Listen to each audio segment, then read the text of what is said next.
I never want to work on an existing scene after somebody else. I always try to start from scratch every single time, but sometimes you cannot do that. So I'm going to share with you in this video some things from a gig where the setup was already there and I had to use whatever they had. I've been to this church 4 or 5 times at least, so I know what they have, but each time I go they change something. So this is like the 3rd or 4th time that I take a measurement there, because previously they had amplifiers with the SP inside of them, so there was EQ in the amplifiers.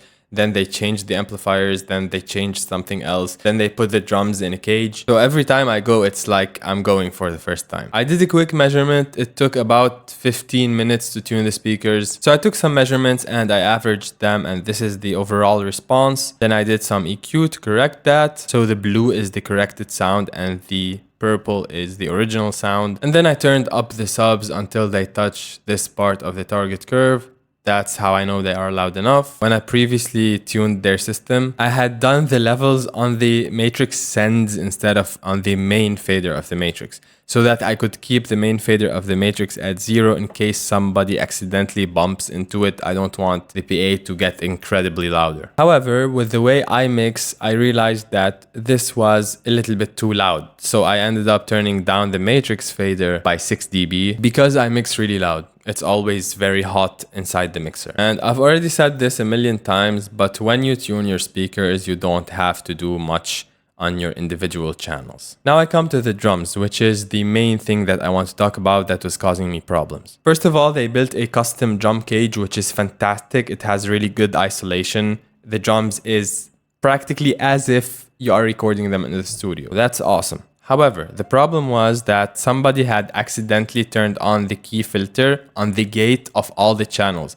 So I assume whoever did this accidentally turned it on for one channel and then copied the gate to all the other channels, because you can't accidentally turn this on all the channels. So the problem with that is, you can see right here, the filter is at 2K. And what that means is that 2000 Hertz has to be loud enough above the gate threshold to be able to hear the sound of the kick drum. Same thing for the toms. So I was hearing some sound from the overheads, but the sound of the overall drums was pretty soft and empty. At first glance, it seems like the gate settings are normal, nothing extreme. But then I went into it and saw that the key filter is on, and I turned it off, and all of a sudden, boom, all the drums are very punchy, very big. By the way, I'm sure this was an accident. I don't think anybody meant to do this. But my big problem was that I don't have any way to reset the gate settings or the compressor settings.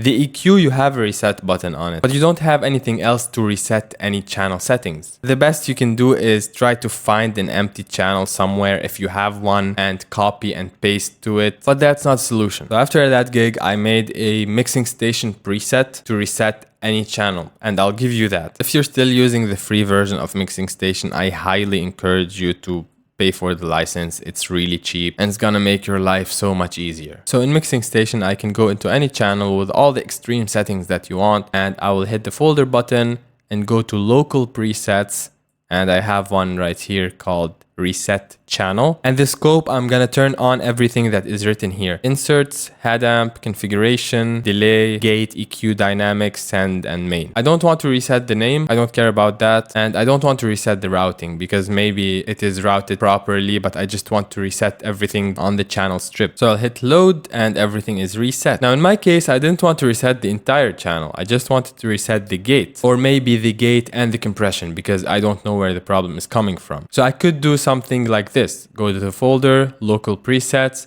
and go to the reset channel, but instead of having all the scope on, I can just do dynamics and gate. So this will only reset the compressor and the gate. I'll hit load, and you can see the compressor and the gate are reset. The EQ is still the same, the sends are still the same, the fader is still the same. And I have this preset on MS Community. However, I'll also export it so you can download it and import it into your own setup. So all you gotta do is just hit the download button right here and go to local storage and find the file that I give you. Be careful though, if you just open Mixing Station offline and do that, you will have incorrect values. You can see right here the gate threshold is all the way up and the gain is at -12. By default, it should be at 0. So either connect your mixer and then you can save your own preset or download my preset. And that could have saved me a lot of trouble because I could have just reset all the channels that I needed to reset and leave everything else as it is. Now, if you look here, there's a channel called 60 Hertz. And in the gate section,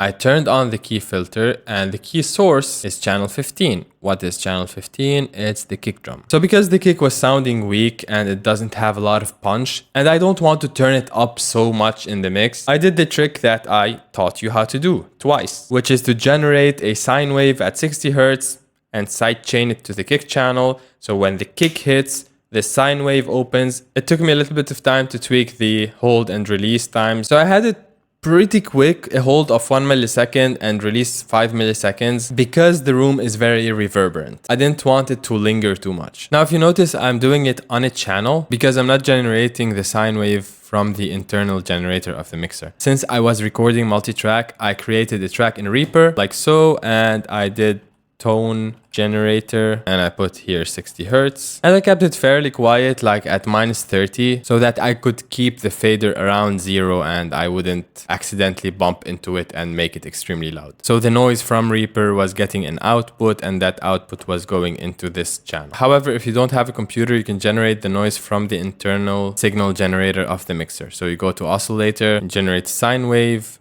at 60 Hertz on, let's say, the last bus, and you go to the last bus and you put it on the mono bus, so it's going to the subs, and then you would use the compressor section and you would switch it for an expander instead of a compressor, and you do the key source, give it a channel, same thing. So the compressor can act like a gate because you don't have a gate on a bus. So that was pretty cool. I was getting a lot of punch from the kick without it being too loud. So you can imagine I was a bit disoriented because everything was plugged in the way it was plugged in. I usually start in a different order. I will start with kick, snare, tom 1, 2, 3, then overheads. And I would put similar instruments next to each other, so piano, pads, guitar, and the bass would be next to the drums. Thankfully, Mixing Station allows me to flip the order of the channels however I want. So make sure to download my preset for resetting a channel from the description below. And by the way, you can use it also on buses or matrices. It's not just for the channel. So if you want to reset the compressor or a gate on anything else, not just an input channel, you could use the same preset and not have to wonder what's wrong and why am I hearing this. Ideally, you would start your own scene from scratch, but in this case, I couldn't do that. So this would have helped me a lot. If you learned something new from this video, make sure to hit the like button. Click on the video on the screen right now and I'll see you there.